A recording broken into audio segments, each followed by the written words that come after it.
বলো। তুমি কি কষ্ট পেয়েছো? না, কষ্ট পাইনি। সত্যি? হ্যাঁ, সত্যি। জানো তো মা, জীবনটা না অনেক কঠিন। তুমি যেভাবে দেখো জীবনটা আসলে তেমন না। তুমি যদি এমন বোকা হও না, তুমি বারবার ঠকে যাবে। তুমি যদি আমাকে ঠকাও তাহলে আমি বারবার ঠকতেও রাজি। আমি আমি কেন ঠকাবো তোমাকে? আমি আগেও বলেছি আর এখনো বলছি, আমি সব ভালোবাসার বেড়াজালে নাই। তাই? কেন? কি মনে হয়? জানি না, হয়তো।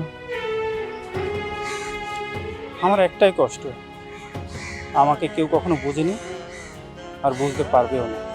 যদি আমি বুঝতে পারি